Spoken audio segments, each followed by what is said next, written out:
Que veut vraiment dire un bébé quand il pleure? A-t-il faim? Est-il fatigué, malade, seul?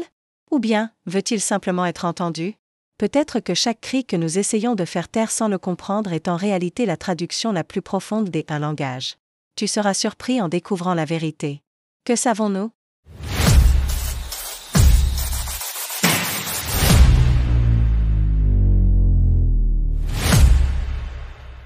Un bébé ne parle pas. Mais un cerveau réagit aux émotions dès le ventre maternel. Dès la naissance, il cherche le regard. Il veut un contact avec la peau, une réponse au son, un écho dans le cœur. Et nous, que faisons-nous? S'il pleure, on dit, il a sûrement faim. On le nourrit. On le fait taire.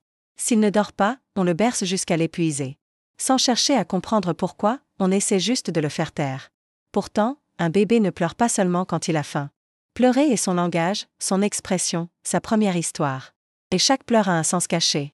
Parfois, il veut juste être pris dans les bras. Parfois, il a trop chaud. Parfois, il cherche juste l'odeur de sa mère.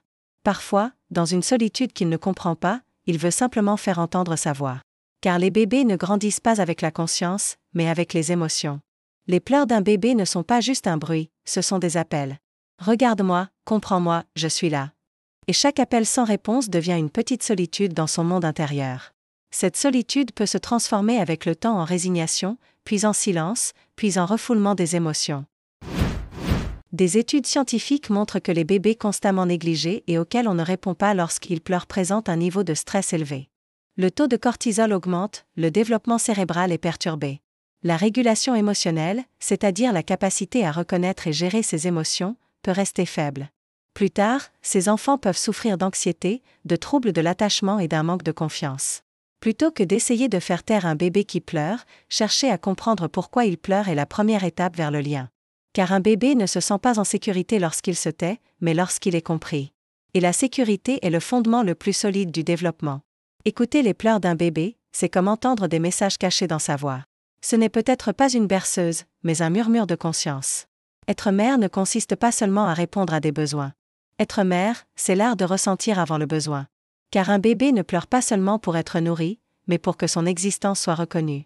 Chaque contact venant de l'extérieur laisse une trace dans son monde intérieur. Les besoins non entendus dans la petite enfance ressortent à l'âge adulte sous des autres masques, colère excessive, besoin d'amour, sentiment d'inexistence. C'est pourquoi chaque réponse donnée à un bébé qui pleure façonne non seulement le présent, mais aussi l'avenir. Car certains besoins ne se taisent pas, ils sont refoulés. Et chaque émotion refoulée revient un jour d'une manière ou d'une autre. C'est pourquoi entendre, ce n'est pas seulement avec les oreilles, c'est avec le cœur. Que faire alors face à un bébé qui pleure? La première chose qu'une mère doit faire, c'est s'arrêter et essayer de comprendre. L'expression du visage du bébé, le ton de sa voix, la manière dont il pleure disent beaucoup. A-t-il faim? A-t-il la couche sale, ou veut-il simplement être pris dans les bras? D'abord, établir un contact visuel. Lui parler d'une voix calme. Le prendre dans les bras, lui faire entendre le rythme du cœur, lui faire sentir ta présence. Créer un contact physique, mais un contact empreint de calme, non de panique. Parfois, la simple présence de la mère suffit. N'oublie pas, pleurer n'est pas un problème, c'est une communication. Et chaque mère peut apprendre avec le temps le langage de son bébé. Pour cela, il faut d'abord être prêt à écouter. Mais si le bébé ne cesse jamais de pleurer, c'est là qu'il faut être vigilant. Tous les pleurs ne viennent pas d'un besoin émotionnel. Si un bébé pleure de manière intense prolongée et continue, s'il ne se calme pas même dans les bras, si ses besoins fondamentaux comme manger, changer la couche et avoir de la proximité ont été comblés, cela peut être un signe de problème de santé. Des coliques, un reflux, des allergies, des otites ou d'autres troubles peuvent être à l'origine des pleurs. C'est pourquoi il est important, face à un bébé qui pleure sans cesse, de prendre en compte à la fois ses besoins émotionnels et de consulter un pédiatre. Parfois, l'amour suffit. Mais parfois, l'amour doit être accompagné d'un soutien médical. Alors, comment une mère peut-elle comprendre pourquoi son bébé pleure? Il faut d'abord faire attention au type de pleurs. Les pleurs de faim sont généralement rythmiques et augmentent en intensité. En cas de colique, le bébé ramène ses genoux vers le ventre, fronce le visage et ses pleurs surviennent par vagues soudaines. Les pleurs dus au manque de sommeil ressemblent à des gémissements fatigués, ils s'interrompent par moments puis reprennent. Les pleurs liés aux besoins émotionnels cessent souvent dès que le bébé est dans les bras ou qu'on lui parle avec un contact visuel. Avec le temps, la mère peut distinguer ces signaux différents.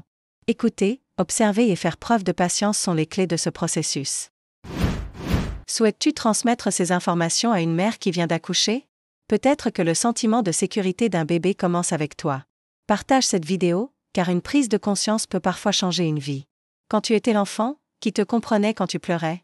Qui te serrait simplement dans les bras sans te faire taire? Tu t'en souviens? Écris-le en commentaire. Car chaque souvenir partagé peut éclairer quelqu'un d'autre. Dans la prochaine vidéo, nous parlerons du développement de l'intelligence entre 0 et 3 ans. Car le cerveau d'un enfant, à cet âge, est comme un chantier, chaque expérience, chaque contact, chaque mot se pose comme une brique. Peut-être que le potentiel de demain ne se construit pas pendant les heures de jeu, mais dans les minutes silencieuses passées dans les bras. Le savoir, c'est le pouvoir. Abonne-toi, suis-nous, garde le pouvoir entre tes mains. Que savons-nous?